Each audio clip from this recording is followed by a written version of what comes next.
Hello, ladies and gentlemen. My name is SamAlert64, and welcome to the RoboCast for BattleBots Episode 3 of the 2018 season. I'm joined alongside, as ever, Steve the American Killjoy.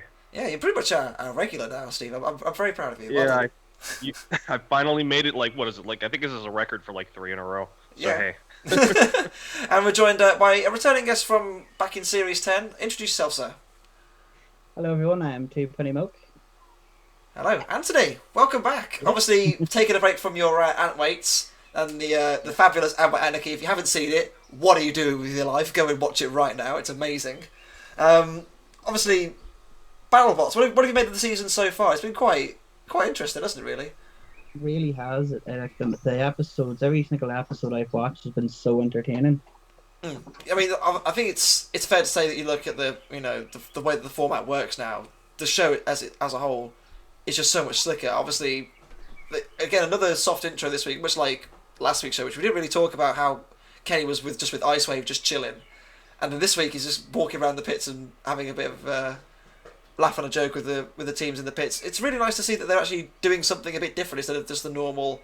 Let's just stand in the box and introduce the show. They're actually doing different things. Yeah. Yeah. Anyway, I suppose enough talking about the show itself. Let's get on with the action. And it's a bit of a rivalry, the first fight. A rivalry between two parts of the original MIT team with Overhaul. And it's Overhaul Mark, whatever. Is it Mark 2 or is it Mark 3? It's Mark 2 and a bit, I think, is a fair assumption. yeah, it looks close enough to the season 2 one where like we can say it's got most of the bits from the second one. So hey, Yeah. And then their opponents are, I know myself and Steve are big fans of this robot. What are your thoughts on Sawblades, Anthony? I was quite surprised about it with design wise because like I always believed, well, when I looked at it the first time, that saws wouldn't be really effective, but this battle really proved me wrong. Wait, you look at the fight between, Brutus and Red Devil last week. Red Devil Yeah. did not go through Brutus's front plow at all. It just it caused scratches and took the paintwork off. Yeah, sure, but there was no damage. This Sawblades went straight through the structure of Overhaul's arm. It was incredible. I didn't see that coming at all. And I also went through the motor as well, which was absolutely crazy. Yeah, there's a picture on Overhaul's Facebook page where it has the slice straight through the top of the jaw and obviously the actuator on top as well. I was so impressed with Sawblades. The fact that they were able to just boss the fight as a whole. It's big and bulky. It looks the part, and it begs See, the question. Go on. the thing that got me at the start of the battle was like Overhaul for speed, it just stopped, and then next minute Sawblade just came in and attacked it and just kept owning the battle. I was trying to figure out, did his motors die on him or was there like interference problem? Possibly. I know. Obviously, last week Endgame talked about being high centered at the start. Maybe that was an issue that was ongoing, possibly from all the craters dug in the floor from Tombstone. Who knows? yeah. I was just about to say that doesn't help when your floor isn't always flat, which Yeah. always makes me wonder like whenever we see Double Dutch, what's gonna happen? Well, when we see Double Dutch, hopefully we see it soon. We'll find out. Steve, what are your thoughts on this fight? Obviously, I'm guessing we are big fans of Sawblades, as we mentioned before. Watching Sawblades dominate the fight the way it did, it must have been like, for me in particular, this feels like justice for what should have happened last season. Yes, this is the like it's finally I don't comeuppance isn't the right word, but you know what I mean. Where It it's showed finally us getting its chance to shine, where Yeah. like last season it got completely screwed over by a rather controversial judge's decision that I'm sure everyone's talked about to no end. Yeah, But it's absolutely. it was a really good fight. It controlled the entire round, honestly. It really bossed Overhaul around. I mean, Overhaul really hasn't shown past season 1 where it got that one win against Lockjaw. It really hasn't shown that it can mass wins together. So I guess this is one of those fights where I mean, you're fighting a dustpan with a saw blade. So I mean, it's a tough fight no matter what. But Sawblades really did impress me. That saw really, because I'm going on what you said before with Red Devil Saw. I mean, Red Devil Saw has really fine teeth, a lot of teeth, so it really doesn't have that grabbing capability. But holy crap, Sawblade Saw really impressed me. So hopefully we get to see it go far. But I look forward to its next fight, definitely. That's what you said. You know, the way that they just dominated the fight. You know, there's such speed as well, and it just seems so in control of the entire fight. I've not seen the performance so far this season where I've thought, you know, I was properly impressed by it, especially because it's quite an unconventional weapon as well. Again, Sawblades don't really feature that much in terms of weaponry anymore. This was hugely impressive. Not very often. You know, it was beautiful. And I think I did love the little bit of smack talk between Jameson and Charles at the end. Obviously, you know, I did see a few people, you know, having a bit of a moan, saying, "Oh, that's a bit naughty." And I said, "I'm just thinking, come on, they used to be teammates. They've competed together for literally years. They went to college together. They know each other." Yes, come on, guys. Let's be real here. They you know, this is a great, you know, pairing and two fun robots, and I'm glad that we got to see a good fight between the pair of them. You know, it was really really impressive. Anyway, we shall move on from that fight. It was a really one-sided fight, but it was still fun nonetheless. To our next fight, which saw I believe it was Fuzzy, wasn't it? It was Hyperthermia and Whiplash. Anthony, I'm guessing you must have seen Fuzzy at season 10 or series 10. No. Oh, did you not? No, sadly, when we were packing up to go, was it Craig Danby had said to me that there's a person coming over from America, and I didn't realise that it was actually Fuzzy. I'm really sad I never got to meet him.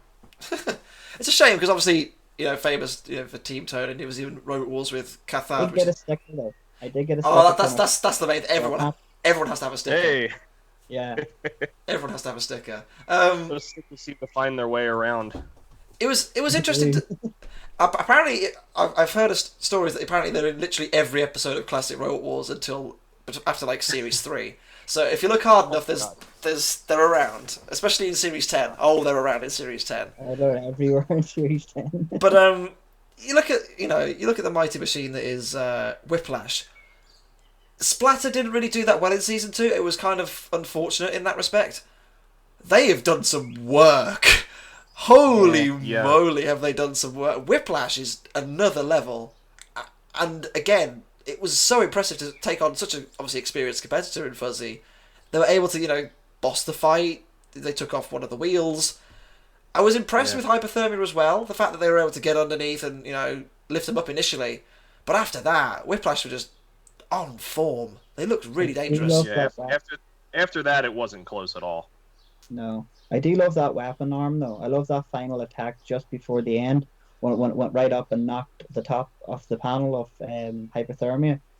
When the arm went all the way up and over and actually got the top, really that's a really impressive weapon. It's honestly a really clever idea because it combines like a spinner with an axe and a lifter all at the same time. It's got literally everything. It's crazy to think about, but it's pretty true because obviously it's got the reach of the hammer, the spinning disc capability, and turning people over. My one issue I have though is, I think, obviously at the front, obviously Hyperthermia got underneath it. Hyperthermia doesn't strike me as the lowest of machines. I think it could be vulnerable to flippers should it fight, say, a Bronco or something along those lines. But other than that, Whiplash looked really strong. And the drive power as well. Like the power of the drive was really, really good as well. Yeah, exactly. It looked the part, and I think again, much like Sawblades, it opened a few eyes as to different weapon ideas. As for Hyperthermia, it was quite interesting to see how it actually worked. It was quite effective actually with the grabbers on top and the whole body lifter. Thoughts on them? What do we think? How good is Hyperthermia? I think it'd be pretty good. I know like that was their first fight, and you know if everyone's first fight, they'll find out teeth and problems and stuff. I think he'd do a hell of a lot better in his next fight. They had a tough opponent, didn't they, as well? Yeah, I think we've yet to see what that bot can do, because it in the beginning of that fight it really did get a good grapple on Whiplash, if I remember correctly, and then I thought it was going to boss it around the box. I'm like, man, this is going to be an upset to remember. and then Whiplash got its weapon into play, and that was it. So I'm curious to see what hyperthermia can do. I mean, yeah, this match really didn't show off a whole lot of what it could really do, because I don't know, Whiplash was just too powerful. That saw or that disc is a little deadly. It is very potent, and I am very impressed. And again, it shows that obviously, because they fought in Robo games, I think last year, and I think they made Final Four or something along those lines. They were really effective. The fact that I know, I believe it was Robo Games 2017 where they made the top 4. Yeah, they did a really good job, and obviously Splatter in 2016's BattleBots wasn't the best. It was kind of unlucky. It's nice to see a new team turn up and like properly show what they can do, rather than what happened last time where they were quite unlucky. We shall see how far they can progress. I think they look fairly solid though. Do Whiplash. But what's interesting in the classic BattleBots, their bots like DebBot, I don't think I don't think I mean, I don't know how well, Anthony, you know Robotica, but it was one of those robots. Like DebBot was from that, and that was the same team, and it fought on BattleBots, and then it came back as I think it was called Odebsy. I don't think it ever got a televised fight, so it's good to see them finally win a fight on television. So I mean, cool. I'd like to see Craig follow that up. You know, let's win a fight on TV. Soon. I have my fingers crossed. Gotta stick that. Yeah, that's just pray for Craig. No, that's something else. Anyway, we'll move on. I believe was it the Rumble next? I think so. Yeah. It was the Rumble next. Okay, so we have the Four Horsemen, Gamma 9, and Double Jeopardy. Double Jeopardy, of course, with its mighty cannon, which had one shot. Which is I thought they had more than that, but apparently it was just the one shot. Need a load of mag up on that thing. Just have a bunch of them just kind of falling over time. Yeah. The way I thought that weapon worked was like the 2 cannons on the side were like the reload. So basically the main cannon was in the front and the reloaded. But no, it just hit one solid hit. It was like, that's a bit of a disadvantage. as soon as you fired your shot, then you're done, kids. You're running. Obviously, Four Horsemen, very much similar to, I believe it was the Grubs from King of Bots, and obviously similar to Crawlies, I think they were called. Creepy Crawlers before with the had the grab, they had the 5 grabbers, didn't they? And then that became the Swarm, which became the Grubs, and now obviously the Four Horsemen. Very impressive as ever. Those machines really do pack a punch. Those little spinners, really powerful. They've done some massive damage in Gamma 9. That was really, really impressed with them. Yeah, and obviously the little Buttercup as well really forced its way around the arena, got underneath things, was a general nuisance. Well driven. Sam Watts did an amazing job driving it, as he tends to do, because let's face it, he's pretty much bred from Robot Wars at this point, and it was a really nice effort, and I think the Four Horsemen did a really good job and well deserved win. Yeah, they were only the 3 Horsemen. Yes, well, exactly. They can't be the 4 Horsemen all the time, because obviously they'd be overweight. But 3 Horsemen it is. Anthony, you were going to say something. Sorry. Yeah. No, it's like I love the fact is when they mentioned it was the 3 Musketeers. I would just more think about the 3 Amigos. I was impressed with Gamma 9 as well. Like, it was really well controlled. Like, it had that fight. Unfortunately, the 4 Horsemen got in the back of him. But it was I really did enjoy that Rumble. That's what I enjoy now at the BattleBots are actually doing the Rumbles. Yeah. I know they did them before, but I love the fact that they're either at the start or in the middle of the episodes that I've noticed. Yeah, they're actually sticking them in the main show instead of putting them all on YouTube for people to go and find, like ABC did. Yeah. Yeah, I'm really, really happy that they've changed the whole platform of this. Like, I really, really enjoyed that Rumble. Yeah, it was a really nice fight. It's a shame that Double Jeopardy didn't. There's too many doubles in this season. Double Jeopardy unfortunately got its wheel eaten fairly quickly, and I think that was pretty much them done. It did seem quite. I think they must have been struggling for weight, because there was a lot of exposed wheel at the front and back. Yeah. So I'm guessing they were really close to the weight limit, which is a shame, because obviously cannons. I do commend them for a new weapon. Yes. Like I will commend them on that. Like I never thought I'd ever see a cannon in any combat at all. Like I'm trying to sit there and think when they were sitting down thinking about this, right? We can go for saws or flippers. No, let's go for a cannon. Well, the thing is that they're normally I thought projectiles were banned for the longest time, but obviously with the improved safety standards, I'm guessing. You look at Robot Wars as an example. When AFTERSHOCK's panel came off and went through the wall, that's pretty much a projectile at that point. So I guess it's all fair. I guess why I thought not? it was because of Brutus. Because remember, was it in series 2 that Brutus had the guns on Well, top? they were flare guns. Yeah, there were flares though. Oh right, I actually thought they were like No. projectiles. There were flare guns. There was no there was nothing in. Obviously, they had flares in them, but that was about it. I think projectiles have been banned for years and years and years and years and years. Yeah, Oh, it sure looked like they did something because of the way that Mobius blew up, but Mobius blew up because they overvolt like they used they used a little bit too high of a voltage. They were pushing the right, limits okay. and I thought they were it's actually shooting pellets at them. No, it sure looks it was all good. It was a good fight though, and as we say, congratulations to the Four Horsemen there. It was a really nice effort. Mhm. Next up was Axe Backwards and Warhawk. Now, obviously, yeah. the You're such a beautiful robot. yes. Well, obviously, Ugh. the immediate comparison that everyone had with Axe Backwards was Barbarous. That's that's fairly obvious. I will say this: I was impressed with it at the start, and it was such a shame to see, as you mentioned, Steve, the machine kind of get ripped apart. I fear that Yeah, genuinely might be the last we see of it. I hope I'm wrong, I but think they'll come yeah. back to protect the wheels better. I know you can't really protect them, mm, but I was impressed with it. The one thing I didn't realize, and I know that with their name, like at the start of the fight, I just seen two axes on the back. I was like, oh my god, they actually have axes on it. I just thought they had yeah, the drum spinner. yeah. But The axes are there for like the support essentially, aren't they? It's sort of like how Huge has those giant struts at the back. I This love it. That was their Right. last resort, where when they hit their wheels, like quick, just spin in a circle. Maybe the axes will actually hurt it's brilliant. I love it, and I'm so happy. The fact that we're going to see, you know, it's great to see this massive, wonderful, weird machine.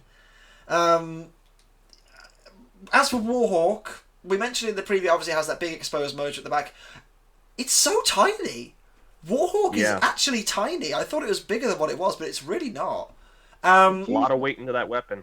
Yeah. Yeah. Did you notice that at the front of it where the wheels are, there's not that much protection. Like you can see their drive chain. No, really, Like that was a bit, I didn't see that. Yeah. yeah, because I was kind of sitting there going, that's kind of a weakness if someone actually hits you directly there. But in all fairness, really impressive weapon. Like good driving too. Yeah, they drove Mhm. around the arena really well, and they picked off the weak point of AXBack, which was obviously the wheels, and just took advantage really. Um, it looked fairly impressive. My one concern, as we mentioned before the motor. Obviously now Anthony's mentioned the drive chain. My big concern as well is because it's such a small machine, and we saw this with Cherub in Series 9, and I think we saw it in before with other machines. Because it's so small, it might just get knocked around quite easily. Like by a big, say a tombstone catches it, it's just going to fly. Oh yeah, that's them So, going. so I do wonder whether it's too small for its own good. It's just going to like be a hockey puck in the arena. I don't know if that'll happen, but it's an obvious it's a point that could be an issue for Warhawk, but nonetheless it was a really nice effort, and I'm glad that they were able to get it working and win. Hmm. Yeah, which Yeah. is great. Going weapon on weapon was I think Axe Backwards downfall there. It just didn't have the inertia behind it that little disc has so much energy. Yeah, Even with like how fast the drum on Axe Backwards is spinning, it just doesn't have the same kind of like that moment of inertia. It just does not have that power. no. So it just got Yeah. completely bossed. Yeah, it's a shame, but obviously we like Axe Backwards for the fact that it is very different to everything else, but sadly, it's a bit of a rebuild for those guys on after Warhawk, which brings us nicely to I think probably the shortest main event we're going to have this season. I hope it is. Oh I my hope it's God, this was brutal. Good. Yeah. I mean, for obviously a bit of context, HyperShock and Bite Force have fought before. I remember, Steve, when we were talking about season 3 when it was first announced. I remember you saying one of the fights you wanted to see was this fight. Yeah, I totally wanted to see this because this was one of the better fights from the ABC season 1, where HyperShock pretty much was taking it to the eventual champion, and it burned its motors out, and it was going to be. I mean, now that we know what happened, I was looking forward to just like a really good drawn out, like one takes a hit and the other one takes a hit because I got two really good weapons, and then we saw what happened, and it was glorious, but not the way I expected that fight to go at all. No, definitely not. I think I believe on their Facebook page they again HyperShock posted that they had a electrical issue or a drive issue or something like that. I can't exactly remember off the top of my head, but supposedly they had a drive issue which hampered them. Obviously, Will Bales is a fantastic driver. You know, we can't take that away from him. And They had a batteries falling out of the robot issue. Bite Force, that weapon, like when we saw it against Blacksmith at the start of the season, it looked impressive, sure, but that weapon's got some real potency, hasn't it? Yeah, I was totally shocked. Completely scared. I was totally shocked. I actually thought when I was looking at this fight, it was like, "Oh, HyperShock's got this," because just seeing like test videos of how good their drive is, like how fast the robot is, I thought, right, they're gonna win it. When that first hit, and they just didn't move, it's like, what? And then like blink of an eye, it was done, and you're like, oh my God, Yeah. this is crazy. The fact that Bite Force's weapon, you know, we've commented before. Obviously, we love the initial Bite Force with the the grabbers and the big plow at the front, the control bot. The fact that they've now changed this new spinner format, the fact that it's now working, we mentioned again in our preview, the fact that they have this amazing weapon setup, clearly it's working, and clearly it's working well. What do we think as Bite Force going forward? Do we think they've got what it takes to reclaim the crown? I think they might get close to it, just by the performance alone in the last two fights, well, this fight and the last one. I think they might be a contender. I think maybe, I don't know. I actually do think they might reclaim it. I'll be shocked. I'll be shocked if they do, but it's like still Tombstone still is like the one I'm thinking that might keep his crown, just from his performances as well. So it's very open. This one thing I have noticed about this season is there's so much quality in the field. It could go to literally anyone. I'm intrigued to see how teams deal with Huge. I think that's obviously quite dangerous. I think as well. We said in the preview again. You know what fight that I want to see? Go on. I want to see a Tombstone versus Huge. Yes. That's what I want to see that. Let's make it happen, BattleBots. Come on now. I also think Bite Force has got a chance. Let's face it. It's they've got the experience of winning fights, but it's just something about, I don't know. There's something about it that I just don't trust, and I just feel like it's just gonna break again at some point. But it's gonna be hard to beat, and I think the experience of winning a title will definitely pay off for them. It just remains to be seen what else they can do. That brings us pretty much to the end of the episode. This has been a really short podcast. We've kind of zipped through this, but the fights themselves weren't exactly that long, and I think it just bears repeating. All those that did win performed so well, and I think they deserve a lot of credit for putting on a great show. No, yeah, really that's a pretty good way to put it. Yeah, those that won did an amazing job. Obviously, those that didn't win, it wasn't exactly a bad performance by any of them. It's just the fact that those that won did such a good job. There were obviously some funny moments after that last fight. Well, throughout the show, really, there was some funny moments. Obviously, Steve, obviously you were mentioning to me off air about the HyperShock suit. Yes. Yeah. Totally. The fact that Chris takes the HyperShock top plate and makes pretend he won the Tour de France or something like that. it's one of those things where it's like I'm glad we get to see the corny side of Chris and Kenny, because I think we really didn't get to see that in ABC. I mean, we saw some of it, but really we get to see like the banter between the two of them, and it's a fresh thing to see. Wasn't there a bit at the start of the episode where he's explaining about the new weapon setup, and he throws like a part of the metal across the Yes. arena, or what, Yes. in the back? That And you can hear when they were in the pits, and he throws like I think it was the pellet from Double Jeopardy, wasn't it? Fantastic.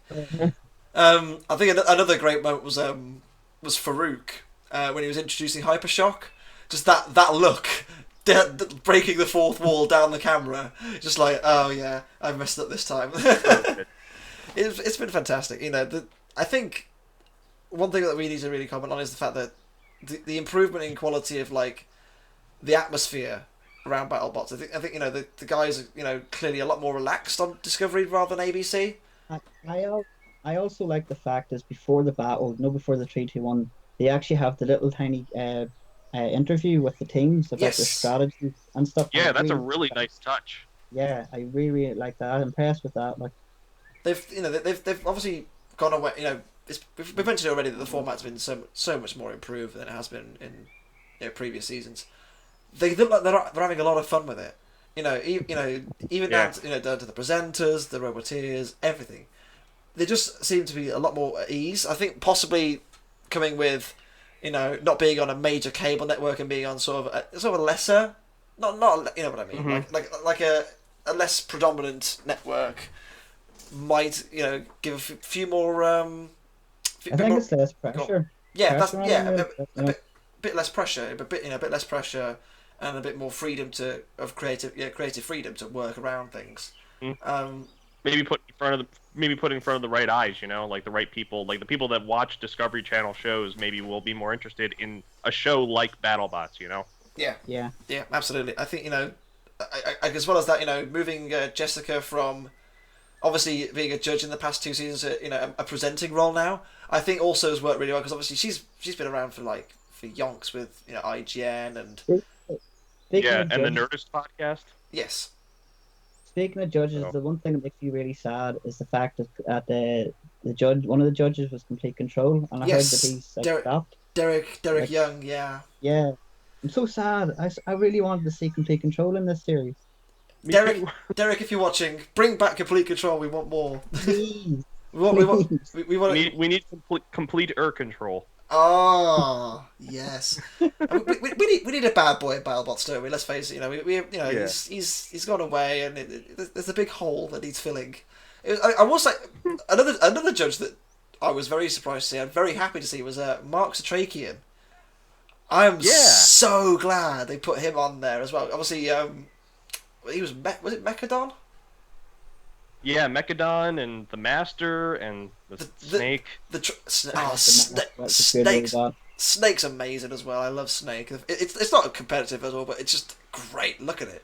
It's a snake. Yeah. And obviously, didn't he also make the machine to hold the giant nut as well? Yes, the trophy stand. It's just so yeah. Which is one thing I do think we're missing in season 3. That's the one thing I would have brought back, if anything. It's just the fancy trophy holder. You know, it's just it's great, and I'm disappointed that they haven't brought that back. I would love to see it, right? Knowing that when the winner gets announced and they go towards the trophy stand runs away. Yes, yes, I'd love that. That'd be fantastic, wouldn't it? It's my giant nut. I've been holding this the entire season. Yeah, just runs away and leaves. I'm not letting go of it now. Oh dear. Just outclassed. Yeah. Put simply. Anyway, that is the end of episode 3's review of episode 3. RoboCast review of episode 3. I am so good at words. Regardless. Thank you, Anthony, for coming back and joining us. I do hope you'll come back again later this season. It's been a pleasure having you on. Yeah. Excellent. Oh, definitely. Fantastic. Thank you very much. Anyway, I've been Sam864. I've been Steve the American Killjoy. And I've been TwoPennyMilk. And we shall see you next week for episode 4. Take care. Bye-bye.